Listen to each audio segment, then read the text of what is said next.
boa noite a todos que vão estar aqui olhando este vídeo, vão estar aqui olhando essa aula, como nós falamos ontem, e eu falei ali no grupo da Escola Bíblica Dominical do Campo da Charlau. Nós ficamos então de repassar essa escola bíblica, essa lição de número 8, a qual muitos não conseguiram dar nas suas congregações por causa da pandemia. Os cultos foram suspensos, não podemos mais estar nas nossas congregações, e então acabamos ficando sem a lição de número 8. Eu vou estar hoje falando sobre a lição de número 8 e depois, lá na quinta-feira, se Deus quiser, vou estar falando aqui sobre a lição de número 9, para que daí semana que vem, quando nós retornarmos novamente às congregações, se assim Deus quiser, nós possamos então estar em dia com as nossas lições e não passar nenhuma correndo. Tá? Então, o que eu vou falar hoje aqui é a lição de número 8, que é comprometidos com a palavra de Deus, e como nós da superintendência estamos comprometidos com a palavra de Deus, nós não podíamos deixar de usar essa ferramenta que é a internet, onde nós podemos chegar na casa dos irmãos, e ali transmitir então a palavra de Deus, e assim também alcançar outros que de repente você não é um frequentador da escola. De repente você é um irmão que diz, mas a escola é ruim, a escola é chata, eu não gosto da escola. Você vai olhar esse vídeo e vai dizer, mas como é bom, como é interessante, como eu aprendi, e vai querer frequentar então a escola bíblica dominical, que em muitas das nossas congregações hoje está na terça-feira à noite, outras na quarta-feira à noite, e outras ainda conseguiram manter no domingo pela manhã. Então, comprometidos com a palavra, a lição de número 8, onde o texto áureo vai se encontrar no Evangelho de Lucas, capítulo 11, e o verso 28, dizendo assim: Bem-aventurados os que ouvem a palavra de Deus e aguardam. Bem-aventurados que ouvem a palavra de Deus e aguardam. Como é importante guardar a palavra de Deus e não somente ouvir.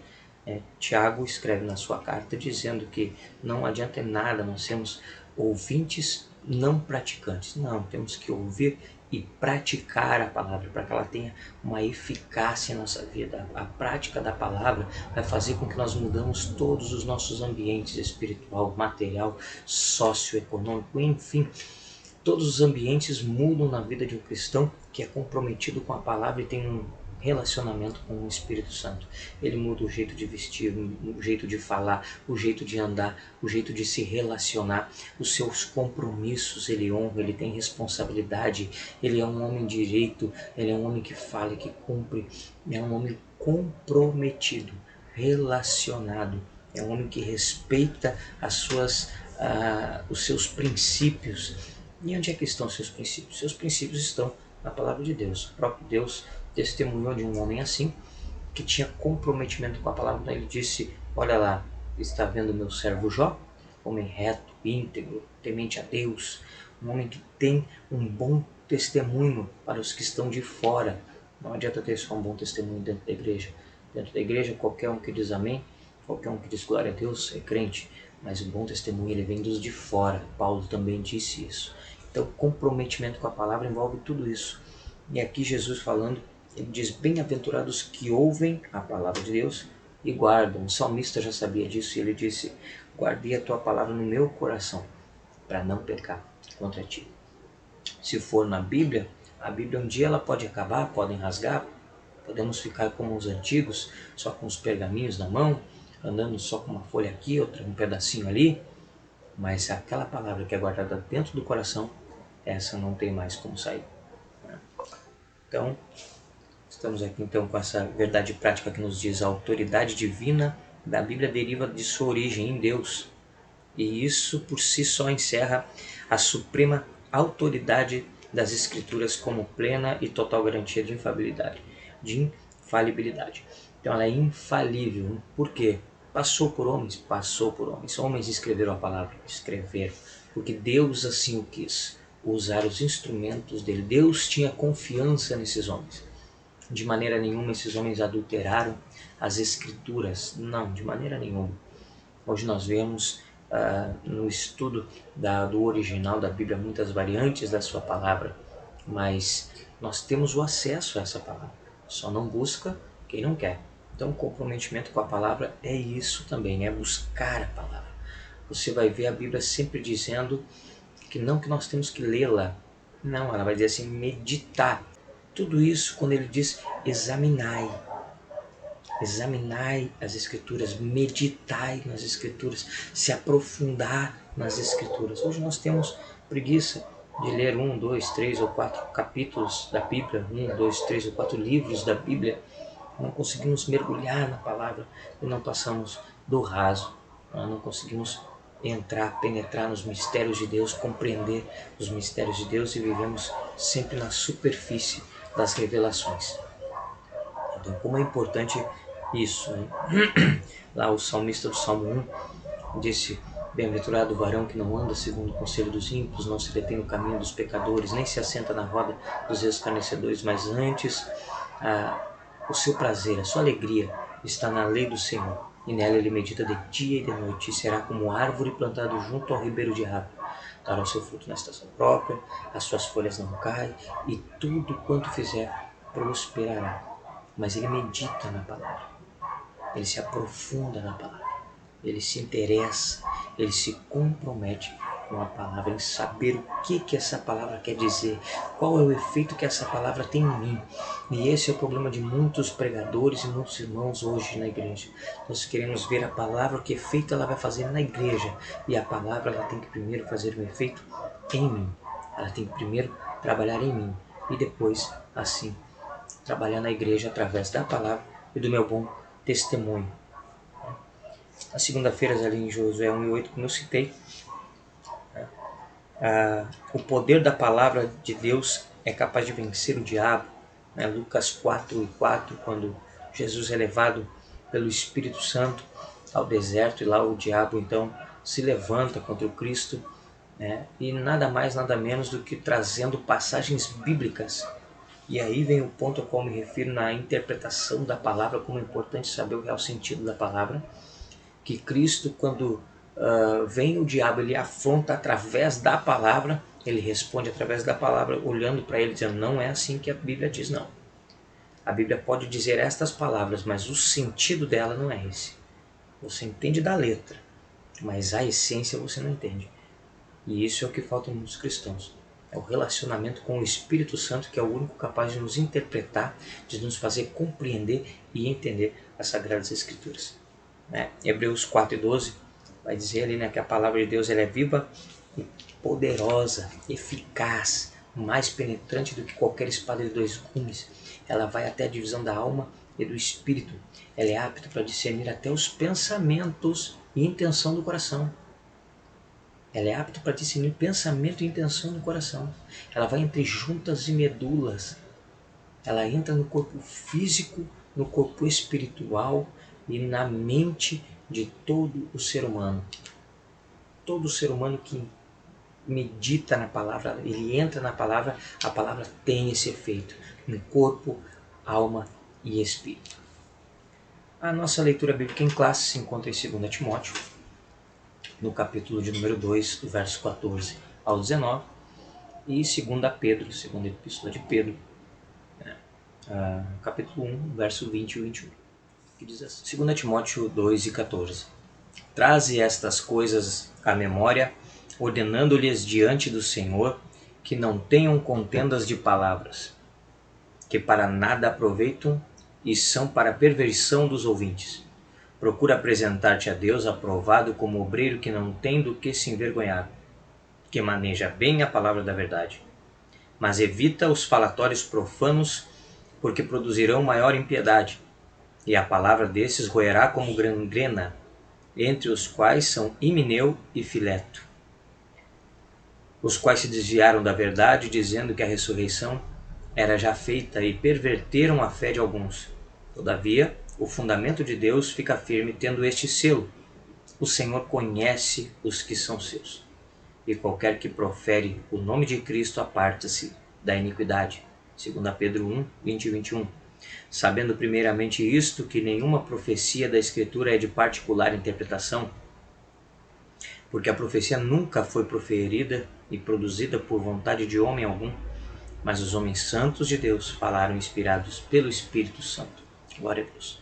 Então aqui, Paulo trazendo essa orientação ao seu discípulo né, Timóteo, dizendo: Timóteo, não dá bola para esse pessoal aí que fica trazendo contenda de palavras, querendo achar que sabe, querendo achar que não sabe, enfim, que isso só serve para perversão dos ouvintes, né? Isso é ruim.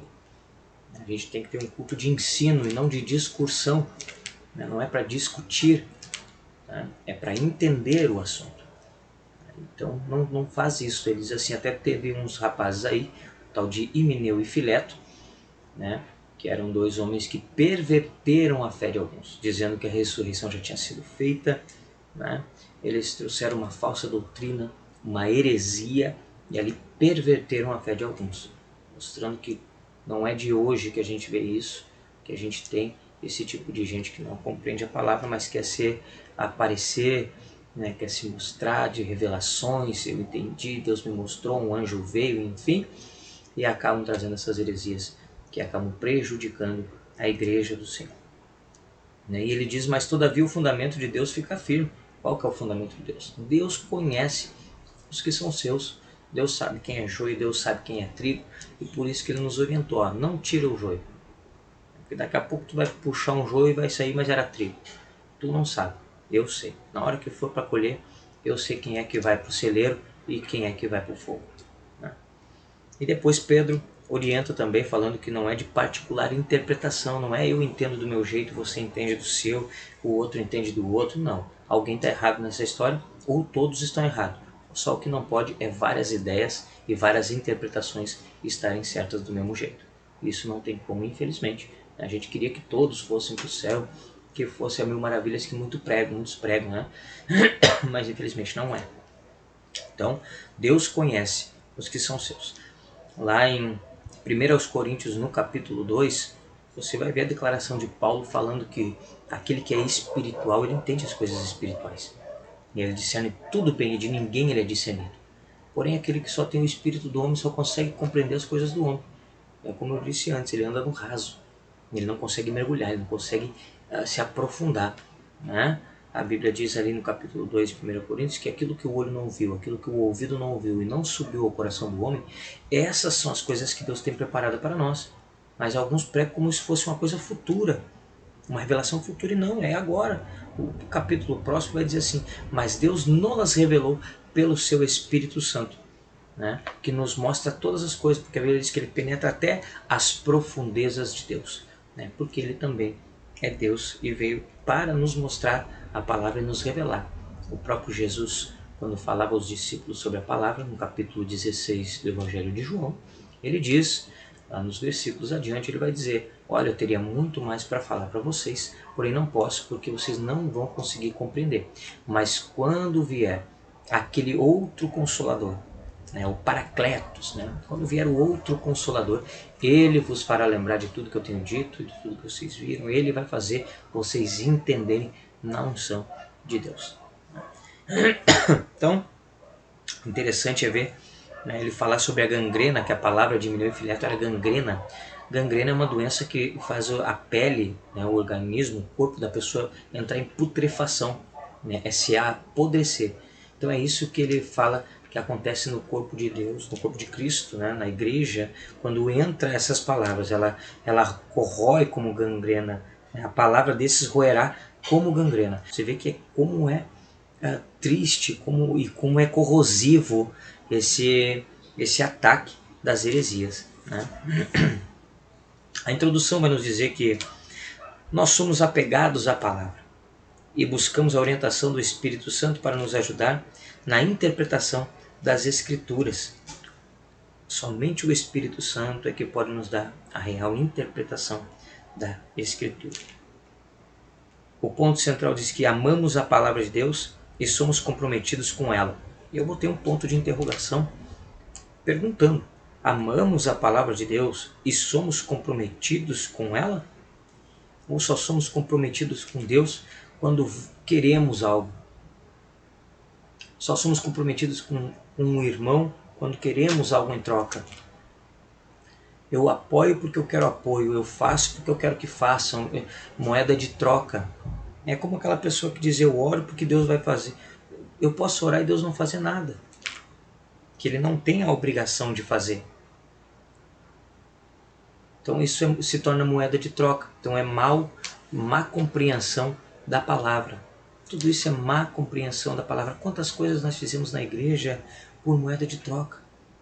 Senhor, quantas vezes eu dobro o joelho e digo, Senhor, eu faço a tua obra, eu faço isso, eu faço aquilo, Senhor. Então faz isso para mim, então me dá aquilo. Então não. Aquilo pode estar me moldando, aquilo pode estar me melhorando e pode ser um dos motivos ao qual eu ainda estou na obra. Ainda estou na casa de Deus, ainda sou um servo de Deus. E Deus olha lá de cima com a sua onisciência e diz, meu filho, se eu tirar essa aprovação, se eu tirar essa dificuldade, aí você não faz mais nada. É ela que está te mantendo firme e constante e sempre abundante na obra de Deus. Aqui diz aqui que os católicos romanos têm a Bíblia e a tradição, os testemunhos de Jeová, tem a tradução do Novo Mundo e mais a revista Sentinela. Os mormons têm a Bíblia e o livro dos mormons.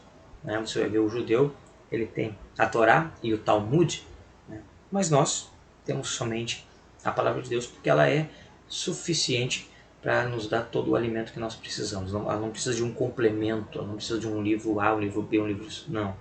Ela sozinha, a escritura original, a palavra original, ela sozinha produz tudo. Né? Filipenses 2 e o 13 vai dizer que a Deus é tanto o querer como o efetuar. Né? Então a palavra de Deus ela já nos dá todo o alimento que nós precisamos. Só temos que buscar. Né? Quando a gente começa a buscar muito adendo, muito num livro, muito no outro, às vezes a gente acaba se atrapalhando se não tem o Espírito Santo para saber filtrar o que é e o que não é. Então, os nossos fundamentos, vai dizer assim, os pentecostais ainda são vistos como, por alguns não pentecostais e cessacionalistas, como um movimento que baseia suas crenças e práticas nas emoções e ensina a crença no canão aberto. Nós não temos um canão aberto, né? Não é tudo canonizado, qualquer coisa, não, de maneira nenhuma. E nem somos cessacionalistas, como aqui alguns cessacionalistas nos criticam, né, dizendo que os dons já cessaram, né, que ministérios, alguns já cessaram, assim também como são os que não são dispensacionalistas, como nós somos. Nós cremos nas 7 dispensações de Deus, né, muitos não creem, e crer ou não crer é um direito de todos. Todos têm livre-arbítrio. Quem podia tirar o livre-arbítrio, que é Deus, bem pelo contrário, Ele é quem deu o livre-arbítrio.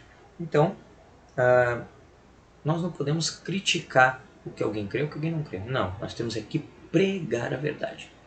Pregar a Bíblia, pregar a palavra, porque quem convence do pecado, da justiça, do juízo, do erro, do engano, né? Tudo isso quem convence é o Espírito Santo. Ele só faz lembrar da palavra a qual nós pronunciamos.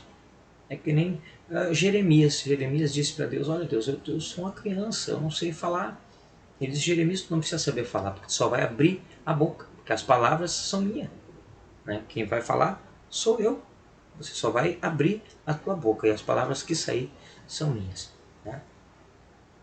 Então, não somos deístas, nós somos teístas. Né? Porque o deísmo crê que Deus é um Deus que fez o mundo, fez os homens, largou nós tudo aqui e foi embora. Né? Deixou nós sozinhos aqui, se virem aí, o que acontecer é problema de vocês. Não.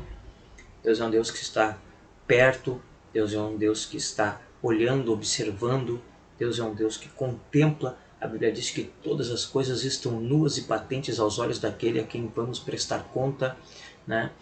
Não tem nada que está oculto e escondido para Ele, tudo aos seus olhos é nu. Ele enxerga tudo, Ele vê antes que nós fôssemos formados, Ele enxerga, Ele vê, Ele sabe de todas as coisas. Então não tem como nós crermos num Deus que só pegou, criou o homem, criou a mulher, criou o mundo, jogou nós aqui e foi embora. Né? Jogou, fechou a chave do céu e deixa esse povo aí. Não, de maneira nenhuma. Nós cremos, nós sentimos a presença de Deus, os nossos cultos são cheios do Espírito Santo, movimentos pentecostais, que é o que a gente está estudando.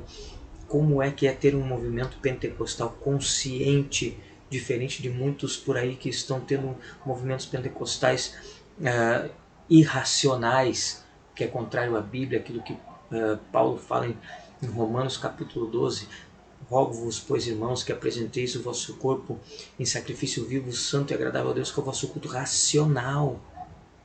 Pessoas inteligentes que adoram a Deus em corpo, alma e espírito estão ligados a Deus, não descontrolados.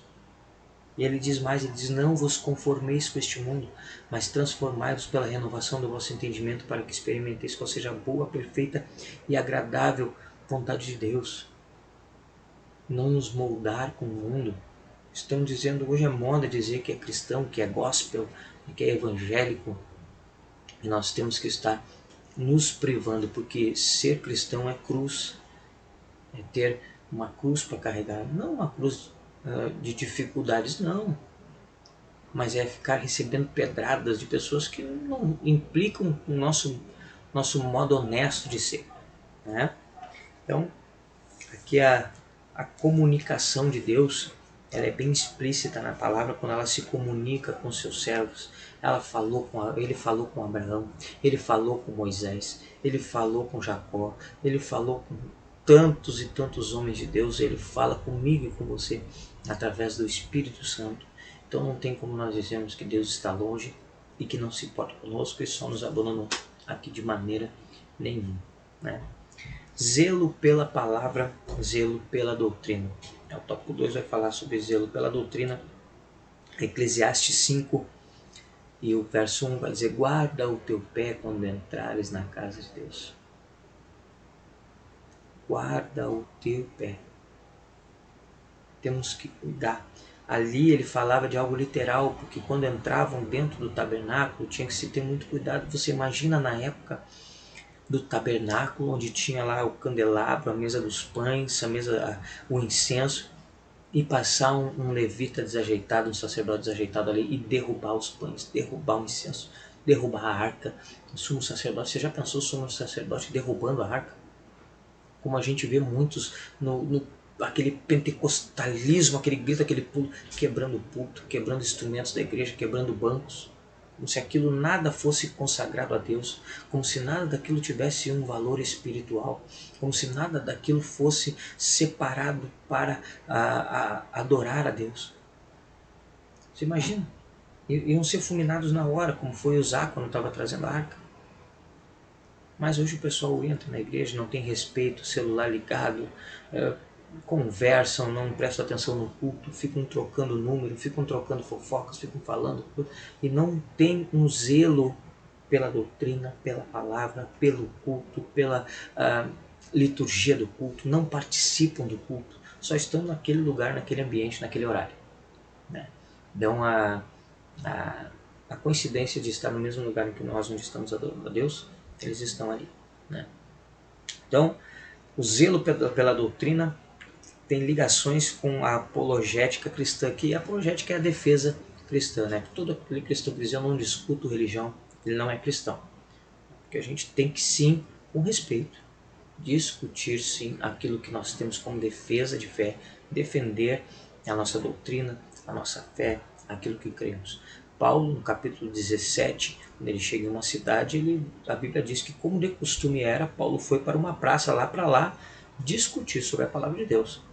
O que ele ia? Ele ia lá pregar a palavra, pregar o que ele cria, pregar o que mudou a sua vida, né? Enquanto outros pregavam outras palavras e ele ia lá e convencia as pessoas ainda, né, da sua palavra.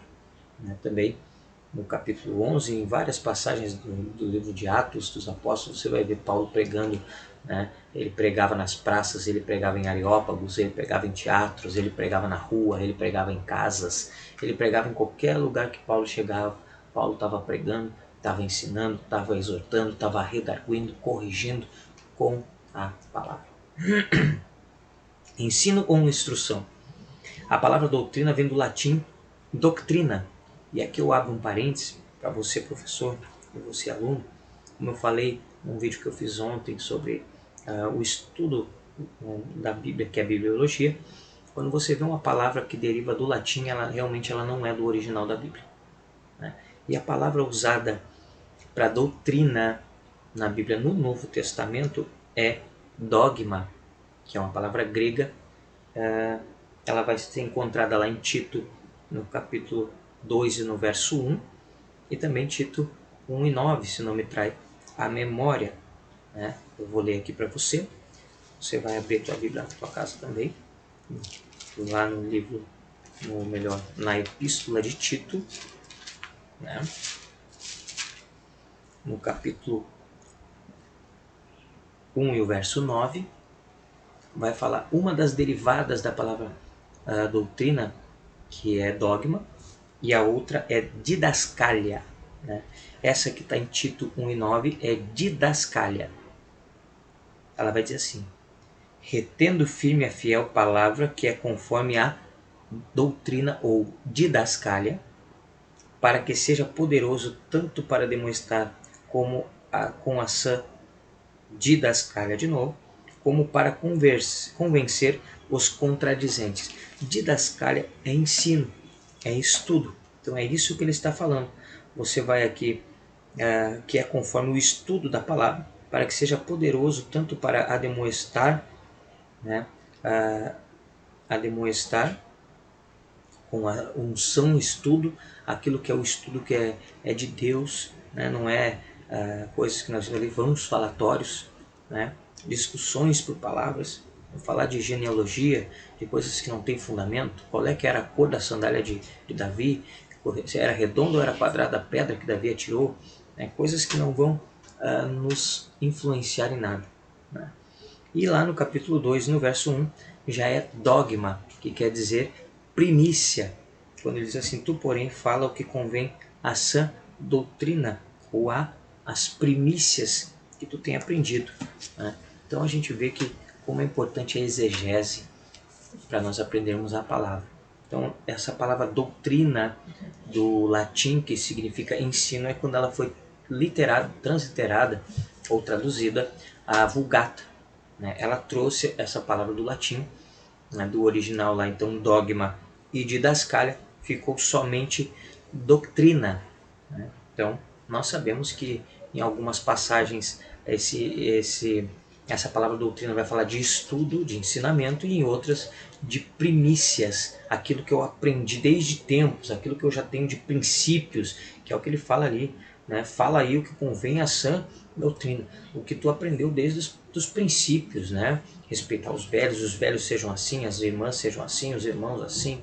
Então a gente tem que aplicar bem a exegese para saber o que é a palavra. O conteúdo da fé. A palavra doutrina se aplica também a um corpo básico e coerente do ensino cristão, como os credos. Trata-se de um ensino sistemático sobre os dados da revelação. A fonte do conteúdo doutrinário é a própria palavra de Deus, auxiliada pela experiência cristã e com a ajuda do intelecto humano, né? Isso se faz por meio do ensino, da instrução, quando o apóstolo Paulo diz, traze estas coisas à memória, a qual nós vemos ali no texto, a leitura bíblica, né? Traze estas coisas à memória, ordenando-lhes diante do Senhor. Ele queria que eles lembrassem disso, porque a palavra vai ficar gravada, tudo que nós fizemos vai ficar gravado. E o mais interessante que ele diz no 15, procura te apresentar-te a Deus, a experiência com Deus. A primeira coisa que um cristão que conhece a palavra faz, ele se apresenta para Deus, para ser aprovado por Deus, né? Ter experiências com Deus. Foi isso que Jesus fez. Antes de começar o seu ministério, foi batizado com o Espírito Santo, batizado nas águas, batizado com o Espírito Santo, e foi levado ao deserto para jejuar, para ter experiência com Deus. Depois ele começa a pregar. Paulo também cai ali nos pés de Jesus, aceita Cristo, fica cego, depois enxerga novamente e vai ficar 14 anos aprendendo a palavra para depois estudar. E a gente não, a gente quer hoje ser uma coisa, amanhã já quer ser um pregador, já quer sair por aí pregando e falando revelações, enfim, e às vezes acaba frustrando o ministério que teria tudo para ser maravilhoso, né? E ele diz, como obreiro que não tem do que se vergonhar. Depois que eu me apresento a Deus, então eu vou ter apresentação aos homens, né? O meu bom testemunho é o que vai falar mais alto, né? Para a gente poder então pregar a palavra de Deus. E depois que eu me apresentei, então aí sim maneja bem a palavra da verdade. Não adianta fazer ao contrário. E para finalizar então, os irmãos, aqui cuidado quanto aos modismos, isso teria pano para muita manga, né? Aqui vai dizer que o nosso cuidado com a doutrina deve ir além do combate aos modismos e servir para defender a nossa fé das seitas e heresias, refutar os erros que se opõem aos ensinos bíblicos e persuadir os contradizentes para que eles se convertam ao Evangelho. Devemos fazer o melhor para Deus. Então é o compromisso, comprometidos com a palavra em defender a sua fé. Quem nunca ouviu falar em Henri Christ, né, ou Álvaro Thaís, como é o nome do homem, aos seus 73 anos ainda acha que é Jesus Cristo, né, falando, ele mesmo cita algumas vezes, chega a ser hilário ele falando que ele mesmo falou há 2000 anos atrás que haveria pragas, né, enfim, e tá lá, muitas pessoas acreditam, o seguem fielmente. Então nós vemos que tem o pessoal busca a Deus, só muitas vezes não o encontra. E às vezes será que não é falha nossa?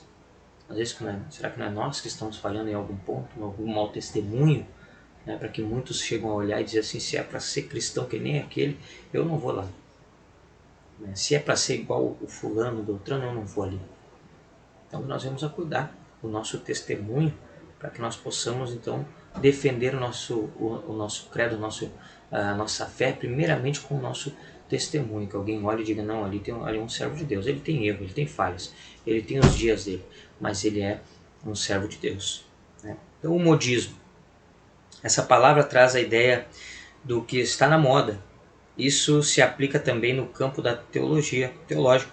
São os ventos de doutrina que vêm e vão, que têm caráter efêmero, passageiro, que para nada aproveitam. Em outras palavras, são inúteis e inaproveitáveis. É o vão, a vaidade, né?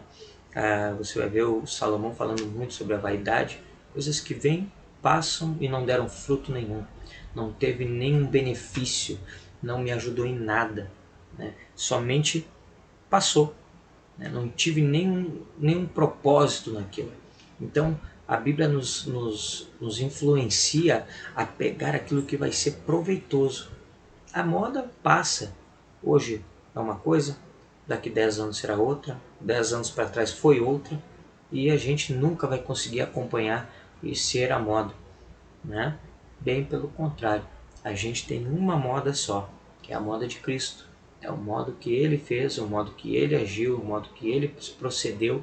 E em todas essas épocas, em todas essas variantes de moda, os servos de Deus se mantiveram de maneira correta, prudente, se vestindo de uma maneira prudente, de uma maneira sã, de uma maneira que não trazia lascívia, né, que não mostrava o seu corpo, uma coisa bem conservada, né, onde você via pessoas com educação, com respeito, se vestindo bem, não provocando um ao outro, falando com moderação, uma conversa bem educada, né? Então você vai ver que o pessoal, independente da época, soube se portar, se comportar, mesmo tendo uns costumes diferentes de um lado para outro do mundo, né? Conseguiram passar adiante e chegar até onde nós estamos hoje.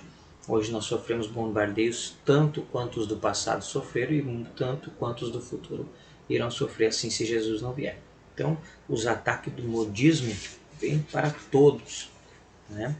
Nós tivemos aqui as situações da igreja, né? Em outras palavras, são inúteis eles aqui.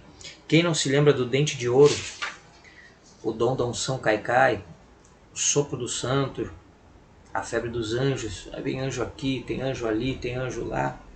Eu só vejo a Bíblia dizendo que teve 2 anjos que vieram no Novo Testamento, quando Jesus ressuscita, e os 2 anjos que levaram ele depois, quando ele ascende ao céu. Por ninguém mais viu o anjo.